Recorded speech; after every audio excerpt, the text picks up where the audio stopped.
everyone, what's up? It's Missy Dupop here, and today we're making some Fakemon based on crabs. I'll be making 3 Fakemon based on 3 different crabs. These crabs will be the hermit crab, the ghost crab, and the Japanese spider crab. That was a lot of crabs. Anyway, let's get right to it.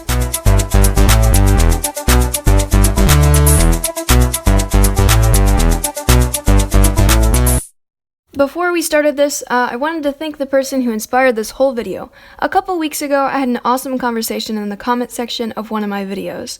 This person commented about a Japanese spider crab Fakemon, which then led to a very entertaining conversation about how Game Freak and Disney designed crab eyes. I asked if it was okay if I gave their idea a try, and they said yes. I then decided to make some other crab Fakemon too and make a whole video about it. So I give a huge thanks to Toph Beifong. Okay, let's stop right here. #1 avatar character, you can't change my mind, and their idea. This video wouldn't have been a thing without you. I hope I managed to make these crabs and their eyes look decent. The first crab I made was based on a hermit crab. There are over 800 different kinds of hermit crabs, from the kind you keep as a pet to the kind you find on the beaches near oceans. When I was looking at reference images, I saw many pictures of crabs with makeshift shells. These shells were actually things like bottles, cans, and plastics. The pollution has built up on the homes of many hermit crabs, and they have to make do. From this inspired an idea. A hermit crab that lives in a can that tries to get rid of pollution piling up on its home. I got started right away. Started with the can as a base, hoping that it would help me with the rest of the body. I drew the legs and the pinchers, the things. I tried to make the eyes look like crab eyes, but still maintain a Pokemon style. When I finished, I did not like the way this little guy was looking, so I started over. Larger this time, so I could see all the details a little easier. This time I started with the legs, and then moved on to the claws. I thought about making this a regional variant of Dwebble. Is that how you say that? I think so. I don't know. And tried to recreate its eyes and head shape. I ended up scrapping this idea though. I struggled with the eyes some more, so I took a little break. When I came back, I tried again. When I made some eyes I was pleased with, I added some angry eyebrows because this Fakemon is not pleased about the pollution affecting its environment. I was struggling a lot with making its face look crab-like, but still maintaining the simplisticness of Pokemon designs. I thought that doing something with the antennae would make the design a little bit more interesting, but I wasn't sure about what to do. I messed around with adding a face design and then stumbled upon something I thought fit well. Then I added the antenna. I decided I wanted to draw it again without the can so I could see how its body shape would look. I'm glad I decided to do this because it helped me see the face a little better without all the erased lines in the way. I was pleased with how it looked, so I decided to do a quick color to get some ideas, for the colors. Keep in mind these colors change when I color the final product digitally, but hopefully this will give you a bit of an idea.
I present to you Hermishin, the hermit crab Pokemon, a water type. Hermishin used to live in peace on the sandy beaches near oceans, but as humans polluted the beaches and seas more and more, they became more hostile as time went on. They do their best to help rid the world of pollution by using it as shelter. As Hermishin grow out of their trash shells, they will eat the old shell and compact it within themselves. It doesn't completely get rid of the plastics and trash, but it does help break it down quicker. Sadly, their efforts don't make much of an impact on the overall pollution problem. This doesn't stop the Hermission though. Hermission is a combination of pollution and hermit. It has a new ability, Munch, which allows it to steal the opponent's berry and eat it themselves. I don't think this is an ability yet. Let me know if it is down below in the comment section. Thanks. So what do you think of this little guy? Let me know down below in the comment section. I had tons of fun drawing this one, and it might be my favorite. But I didn't say that. I didn't hear that. I don't know what you're talking about. Anyway, let's move on to the next one. Next up, it was time to give the ghost crab a try. I love this crab and the way its little eyes look. How could I not make this into a Fakemon?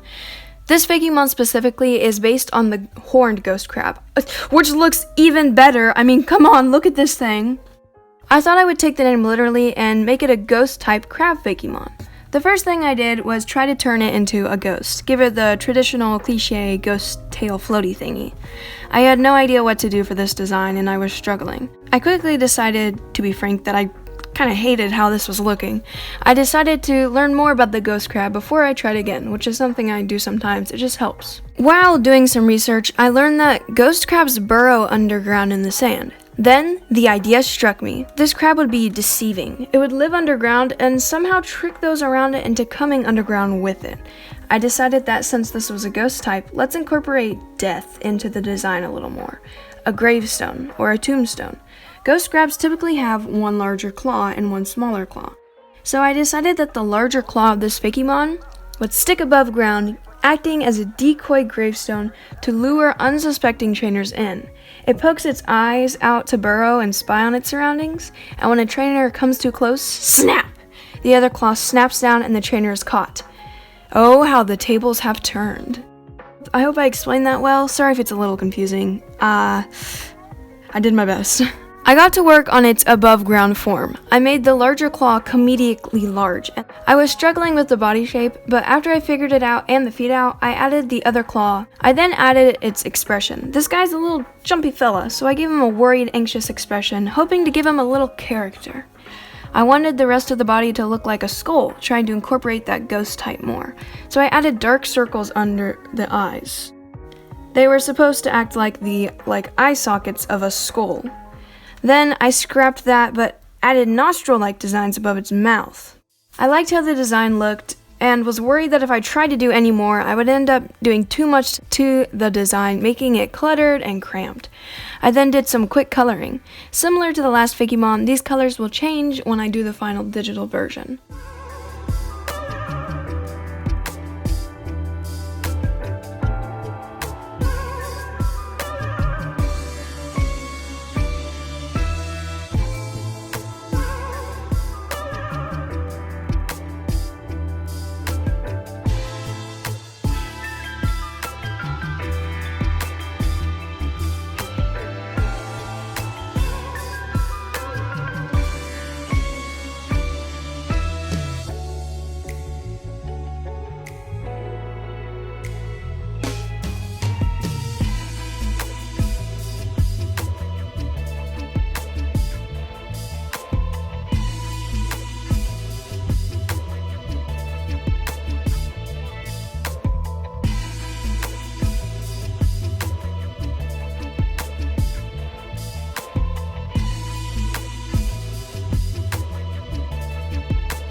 And finally, Tumarab, the ghost crab Pokemon, a rock ghost type, has been completed. These Pokemon can be found living on or near beaches. They hide the majority of their bodies underground, letting only their large claw and eyes poke out of the ground. Their claws have evolved to look like tombstones when closed. When humans come too close, usually trying to read the tombstone, tumorabs grab them and drag them down below the sand. Because of this, parents warn their children to be careful when around tombstones. Tumorabs are very jumpy Pokemon though, and spend most of their time underground. Their ability is Sandstream. So, what do you think of this little guy? The fact that he's so jumpy yet so powerful really makes me love him. He's one of my favorite Fakemon I've ever created. Let me know what you think down below in the comment section. Now let's move on to the final crab. Next up is the much-awaited Japanese spider crab. Sorry I made you wait, Toph Beifong. I wanted to make sure I had practice with crab Fakemon before starting on this one. My mom recommended making it look like a ninja. The long spindly legs would make for great ninja poses. I loved this idea, so I pulled up some reference images and got to work on the pose. The long legs weren't working for the pose I initially had in mind, so I tried some others. I knew I wanted one of the legs to be like a sword, but I was struggling a lot. I tried one more pose and went to ask my mom which one she thought was the best fit. She chose this one. So that one it was. I got to work making a larger, not so sketchy version. In this pose, the Fakemon is jumping right in the action. One of its legs, the sword one, is brandished, ready to strike its target. I'll put a picture of the pose on the screen, you know, the one I was trying to replicate. There you go. Hopefully this gives you a bit of an idea of what I was trying to go for. I then worked on the pinchers. I wanted these ones to be pretty slender. The whole design is supposed to be slender and sleek. Next, I worked on making the legs segmented and decided that all the legs except the claw ones would be sword sharp. Then it could attack from all angles. I then worked on the little body. I added two smaller little hand pincher things. I don't know what to call those. They represent spider pincher things and ninja hand karate chop things. Yeah. I added the bandana thingy. I really need to learn these terms. And altered it just a little bit to spice the design up. Then I got to a rough coloring. I knew I wanted to use black and red colors like your cliche ninja coloring. These colors don't actually end up changing much in the final digital version, but they do get altered a little bit. Anyway, here you go.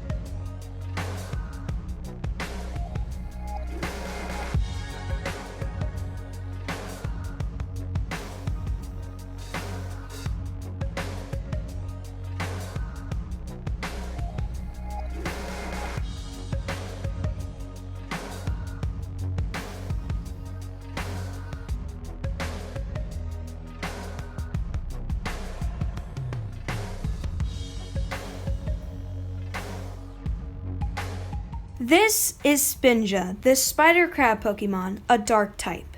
Spinja hide in sand dunes and treetops waiting for their enemies or rivals to come near. Then they strike with their sword-sharp legs. Spinja often get into spars with each other, trying to determine which is the better fighter. These Pokemon are deadly silent.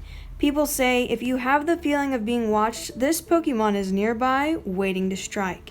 You may be one of the lucky few though. Sometimes Spinja will spot trainers they deem worthy and try to befriend them. I hope you like this little guy, and Toph Beifong, I hope that I portrayed the Japanese spider crab in a unique yet decent looking way. I had a lot of fun creating this one, and I love the way the slender body folds up. Let me know what you think down below in the comment section. Which of these three was your favorite? Now it's time to wrap this up. So, what do you think of these Fakemon? Which of these three crabs was your favorite? I don't know what my personal favorite was. I really enjoyed making them all. And once again, a huge thanks to Toph Beifong, who inspired this whole video with one single comment. If you did enjoy this video, make sure you let me know and others by giving it a like, and let me know down below in the comment section. Feel free to send it to a friend who you think would like watching someone make Fakemon too. If you want to see more content like this, make sure you subscribe to the channel. I'll definitely be making more Fakemon, and I actually am making a Fakemon region. Feel free to check that out if it feels like something you would have interest in. I hope you enjoyed this video and these Fakemon. This is Missy Dupop, signing off. I'll see you guys next time.